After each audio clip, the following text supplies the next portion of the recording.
This is Cedric Mullins, and this is Mike Yastrzemski. Just about 30 minutes prior to this at-bat, Mullins and his Orioles clinched a spot in the playoffs for the first time in 7 years thanks to a Rangers loss to the Guardians. But the fans don't care too much about that. The Orioles are still in a division race with their opponent, the Tampa Bay Rays. Sure, the playoffs are nice, but a win to put them one more game ahead of their division rival would make this day even sweeter. And who better to be the vessel of the decisive blow than Cedric Mullins, the third longest tenured Oriole at the time. He's been with this team through the dark years.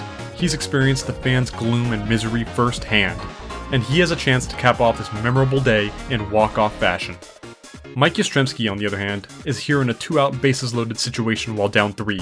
He just wants to keep the line moving, but everyone in attendance at Oracle Park is thinking in the back of their minds about one thing: a go-ahead grand slam. The Giants once trailed this game 7-0, but this is the 2021 Giants we're talking about. They went on to win a franchise record 107 games, and this would simply be another surreal night in the magical season that was the 2021 Giants.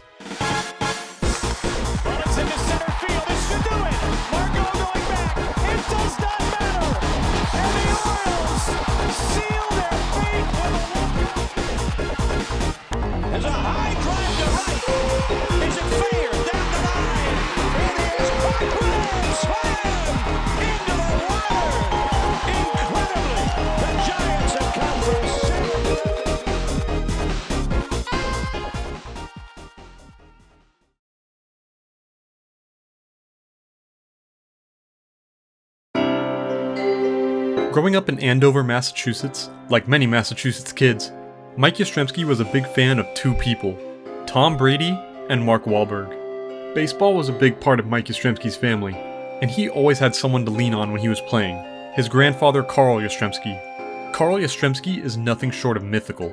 He's the second greatest Red Sox player ever, and one of the best outfielders to ever play the game. It can be hard to individuate yourself from the family name that appears on the back of your jersey, especially when that name carries so much rich baseball history with it. Growing up, Mike Yastrzemski, who I'll call Yaz for simplicity's sake, took baseball very seriously. Maybe a little too seriously. Once, after underperforming at a showcase that he attended during high school, Yaz sits crying in the car thinking about everything he could have done better. His mom pulls the car over and tells him, "If you don't stop crying, I'm never taking you to another baseball game ever again, because this is supposed to be fun. And this is not fun. You are way too hard on yourself." So, Yaz made sure to have as much fun as he could every time he stepped on a field. After his senior year of high school, Yaz was drafted in the 36th round by the Red Sox. Admittedly, the pick was more gestural than anything, and Yaz passed on the signing with the Red Sox to play baseball at Vanderbilt University. Now, within the past 2 decades or so, Vanderbilt has become perhaps the biggest powerhouse in all of college baseball. Since 2006, they've appeared in the NCAA Division I tournament every year. They're tied with Arizona State for producing the second most first-round picks out of any college. I don't think I need to emphasize that playing at Vanderbilt is a big deal, and Yaz became a starter in his first year there. He didn't entirely light the world on fire in his first 2 years at Vanderbilt, but he definitely had aspects of his game that impressed scouts. After putting together his best season so far as a junior, where he OPS'd over 800 with double-digit steals and doubles, he was drafted in the 30th round by the Seattle Mariners. But motivated not just by the potential to improve his draft stock, but also by the desire to obtain his degree, Yaz returned for his senior year at Vanderbilt.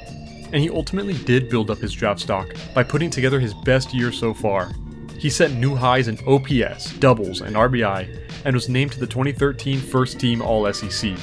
He was drafted for the final time in the 14th round by the Baltimore Orioles.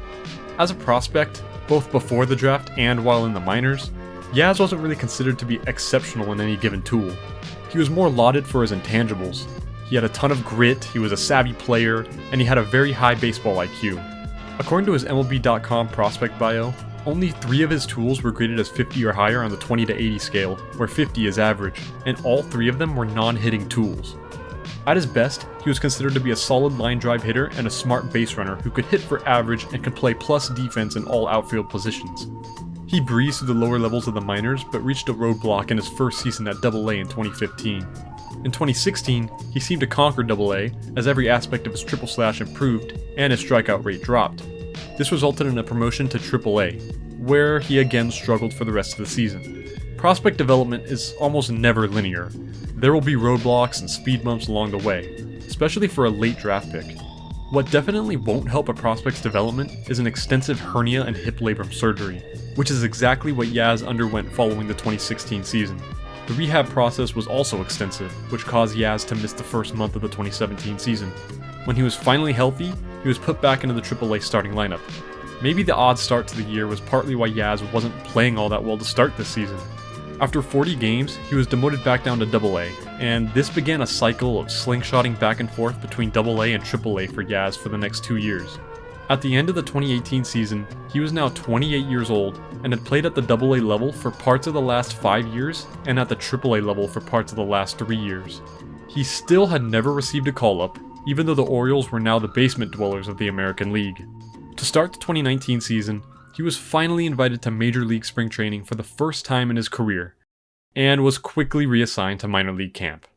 Mike Yastrzemski was now 28 years old, had yet to make his MLB debut, and had a conflicting minor league resume up to that point. He saw a lot of his teammates in the outfield get the call to the show, but his turn never came. Hey, speaking of teammates, that's Cedric Mullins. We should probably talk about him now, huh? Snellville, Georgia is where Cedric Mullins calls home, a suburb about 30 miles east of Atlanta.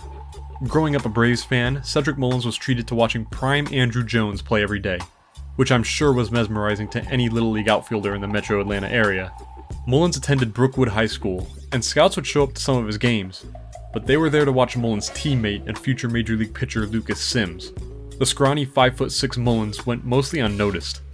After Mullins graduated from high school, the only college to offer him full playing time was Lewisburg College, a small private junior college in North Carolina.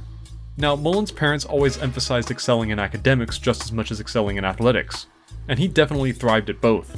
Mullins had a 4.0 GPA at Lewisburg and was named the NJCAA Region 10 Player of the Year in his sophomore season, after he put up just ludicrous numbers. Both his excellence on the baseball field and in the classroom piqued the interest of some Division I schools. Campbell University, a Division I school located about 60 miles southwest of Lewisburg, was hosting a tournament consisting of various junior colleges when they learned about Cedric Mullins. Campbell offered Mullins a full ride to be a member of their baseball team. Now, despite being a Division I program, not all Division I schools are created equal. Campbell isn't as highly regarded as a school like Vanderbilt. At the same time that Mullins was a student there, Campbell played in the generally weaker Big South Conference, and the school has never appeared in the College World Series. Nevertheless, Mullins still balled out. He led the team in batting average, doubles, and triples, and was second in steals and OPS. This earned him 2015 second-team All-Conference honors, but more importantly, it led to him being drafted in the 13th round by the Orioles in the 2015 draft. Unlike Mike Yastrzemski, Cedric Mullins was more of a toolsy prospect. He had great speed, and he used that speed to wreak havoc on the base paths and give him great range in the outfield. He was also a switch hitter with a solid hit tool that allowed him to project well as an ideal leadoff hitter and center fielder. He hit the ground running once he got to the minor leagues, and he did excel as a decent average guy, supplemented with efficient base stealing and great defense. He even started to develop a bit more power in his 2016 season in Low A. He skipped the High A level entirely and started the 2017 season in Double A. Also unlike Yastrzemski, Mullins didn't really hit any speed bumps once he reached the upper levels of the minors, aside from a couple of IL stints in 2017. If there was one thing to critique Mullins on, it was definitely his right-handed swing. Mullins was a natural lefty and only started consistently switch hitting in his later years of high school, and every year of his minor league career, Mullins hit noticeably better from his left side than his right. Regardless, while Mullins was never a super top prospect in the Orioles organization, he was seen as a potential heir to franchise icon Adam Jones in center field, who was set to become a free agent following the 2018 season. Mullins lit up Double A to start the 2018 season and was rewarded with a promotion to Triple A. After putting up solid numbers in 60 Triple A games, Mullins was rewarded with a call-up to the big leagues and made his debut on August 10, 2018. Adam Jones, who was admittedly getting up there in age and had lost a step or two in center by this point, moved to right field to accommodate Mullins. Mullins was on fire through his first 11 games, but eventually cooled off to finish the season. Overall, his cup of coffee was an exciting glimpse into what his future held in store, and the stage was set for him to be the long-term solution for the Orioles in center field. Despite being in the middle of a rebuild and not at all close to being contenders, The Orioles had a bit of a logjam of young outfielders who had either recently made their MLB debut or were close to being MLB ready. They had the aforementioned Cedric Mullins, and they had Austin Hayes as potential center fielders. In the corners, they had 25-year-old DJ Stewart and 24-year-old Anthony Santander. They also began converting 22-year-old top infield prospect Ryan Mountcastle into a first base corner outfield type at this time as well. As a 28-year-old career minor leaguer, Mike Yastrzemski appeared to be the odd man out in this logjam. The odds were already stacked against Yaz from the very start. Players drafted after their 4th year of college don't get another chance to go back to school to build up their draft stock, and Yaz was drafted in the 14th round after his 4th year. Less than 10% of players drafted in the 11th round or later ever make the major leagues. You don't get many chances with the organization that drafted you if you're continuously struggling. As a late round pick out of college, it was sink or swim for Yaz, and right now, he probably felt like he was 50 feet underwater with ankle weights attached. It seemed like Yastrzemski's time with the Orioles, and maybe professional baseball as a whole, was over. Did you ever contemplate quitting? Yeah, actually right before the 19th season, I was really genuinely ready to quit. I was talking to a buddy of mine, Steve Wilkerson, who had just been designated. I said, I was looking around the league and I saw that San Francisco needs some outfield help. I'd love to get traded there. And the next day I got traded there. And it was one of those eerie conversations where we both kind of looked at each other the next day. We're like, was somebody listening? Who made this happen? Because it was eerie. Somehow, some way, Yaz was traded to the San Francisco Giants for minor league pitcher Tyler Herb 5 days before opening day. He began the season in AAA Sacramento, knowing that this was maybe his best shot at making the majors, but also potentially his last shot. Maybe it lit a fire inside of him, because in 40 games at Sacramento, he was unstoppable. He batted over 300, and his OPS was nearing 1100. We're not going to talk about the juice ball that was used in the Pacific Coast League this year, though. On May 25th, 2019, Mike Yastrzemski was finally called up to the major leagues after 6 years and 703 games in the minor leagues. Want to see something funny? Here's his first big league hit. This could be it! It could be it! Heads up, kid! Get back! Got him. The thrill of victory, the agony of defeat. Yaz experienced the thrill of victory a lot this season, because he thrived when he became a major leaguer. By the season's end, Yaz was tied for the team lead in home runs and triples, and led all position players in WAR despite only playing 107 games. And among Giants with at least 300 plate appearances, he was first in average, OPS, and WRC+, which is a stat that normalizes offensive production throughout the league, where 100 is always average. He was 20% better than the average hitter in 2019, and played above average defense in all 3 outfield spots while doing it. But the highest point of Yastrzemski's 2019 season came in September, when the Giants traveled to Fenway Park, the stadium that his grandfather Carl called home for over 20 years. Before the second game of the 3-game set, in what was just a fantastic baseball moment, Carl threw out the first pitch to his grandson. And in the 4th inning of the first game, Mike did this. He does. High into center field. It is out of here. Unbelievable. Yaz improved even more in the COVID-shortened 2020, and he was one of the best players in the National League. He finished second among all Major League outfielders in R-WAR that season, and finished third in OPS+. But somehow Mookie Betts won the Silver Slugger over him despite being worse in pretty much every stat except home run and RBI totals. Sure, it was a 60-game season, but Yaz finished top 10 in NL MVP voting. From 2019 to 2020, Yaz was a top 10 outfielder in MLB by OPS+. Seemingly overnight, Yaz had gone from nearly quitting baseball altogether to being one of the best outfielders in the game. He could hit, he played good defense, and he was a smart base runner. Yaz could do it all.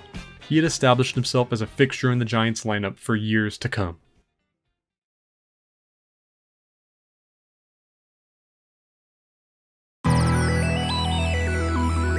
This is the Orioles AA Stadium. Why are we here and not at Camden Yards? That's because Cedric Mullins 2019 could not have gone any worse than it actually did. He was the opening day center fielder for the Orioles, but was calamitous to begin the season. And he was especially unplayable as a right-handed hitter. He was demoted to AAA, but in 66 games there, he was still terrible. He was so bad that he was demoted once again to the AA Bowie Bay Sox, which is where he finished out the season. This might have felt like rock bottom to Mullins, who started the year as the opening day center fielder for the Orioles and finished it in Double-A. Orioles manager Branden Kline stated that the organization was still high on Mullins, and the demotion was simply to give him a mental reset and for him to get back on track. Mullins went into the 2020 season with a clean slate, but the pandemic and a Crohn's disease diagnosis slowed his start to the season. Mullins was told he would need surgery to address an infection brought about by his Crohn's disease, but he decided to put it off until after the 2020 season. He made the opening day roster and was the Orioles center fielder for most of the season, and he ultimately had the best year of his career so far, especially when you consider the fact that he played through recurring abdominal pain throughout the season. Though if there was something to criticize, again, it was that his right-handed swing was still clearly lagging way behind his left-handed swing. After the 2020 season, Mullins underwent surgery to remove 15 centimeters of his intestine, and after this procedure, Mullins developed another infection, which caused him to lose about 20 pounds. He was just catching bad breaks after bad breaks.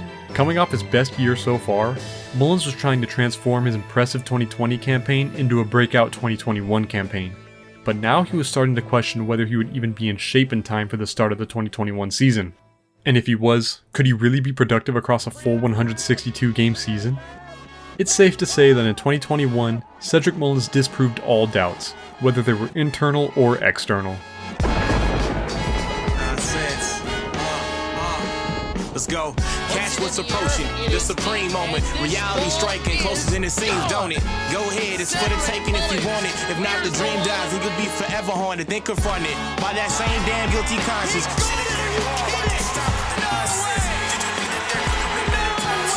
Makes this intro be more of a response. Shit.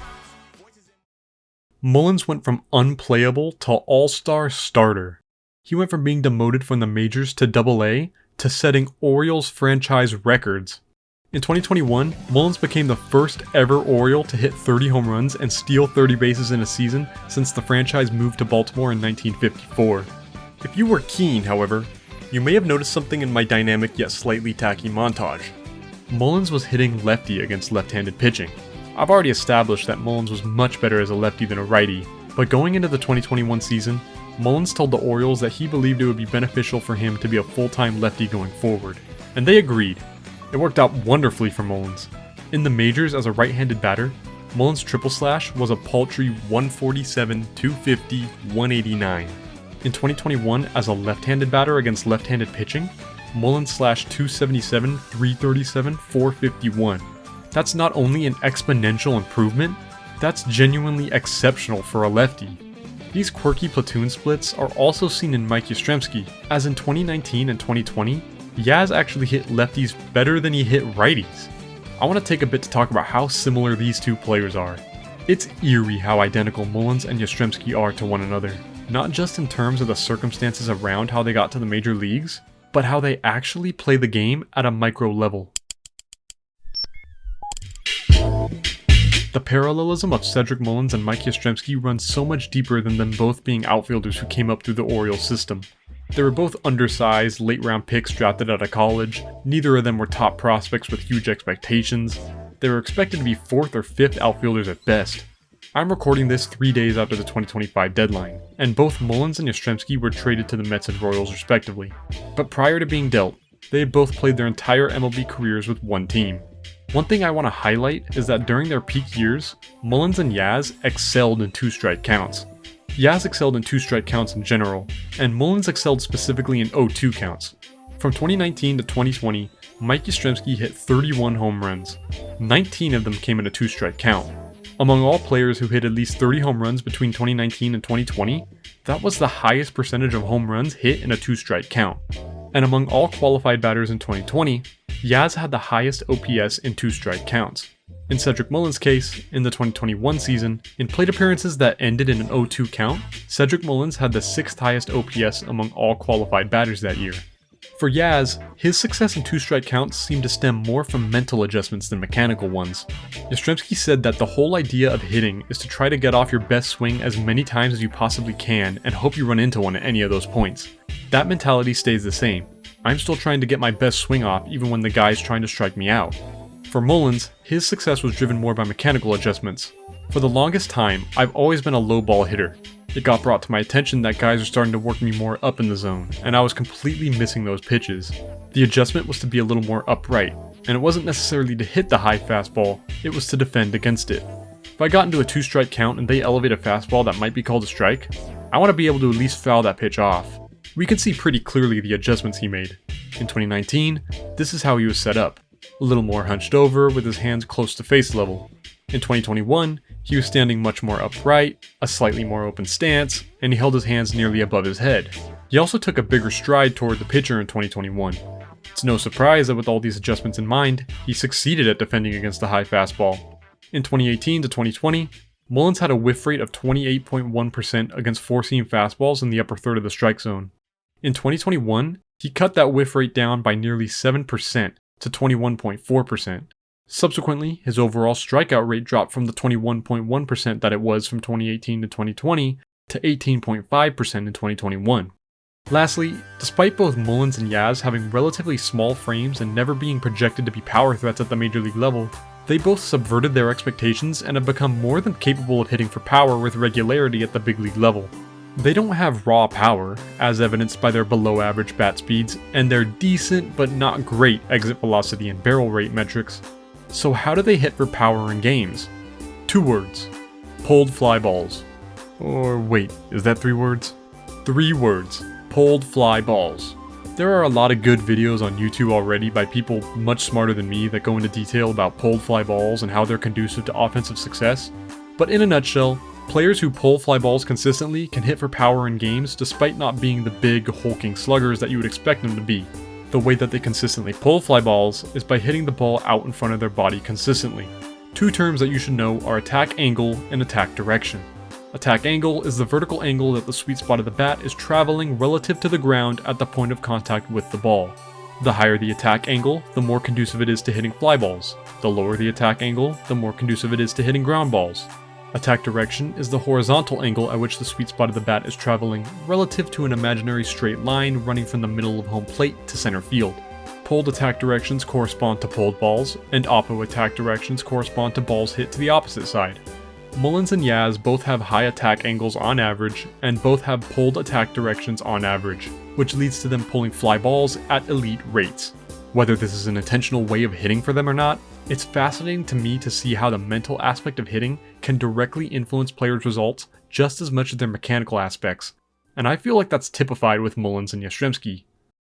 Alright, no more nerd stuff. Well, kind of. Despite all the odds being stacked against them, Cedric Mullins and Mike Yastrzemski didn't just survive at the major league level, they thrived. I didn't cover what happened after their peak years because I don't really think it's needed to grasp just how special they are, but I'll give you the skinny. While they haven't reached the massive highs of their peak years, every year since then, Mullins and Yaz have still remained good players. Every single year, they give you above average offense and above average defense. That's a damn good player. They're both set to become free agents at the end of the season, so how the rest of their careers play out is anyone's guess. To cap off this video, I want to more deeply scrutinize just how special Mullins and Yastrzemski have been, considering they were never supposed to make it to the big leagues in the first place.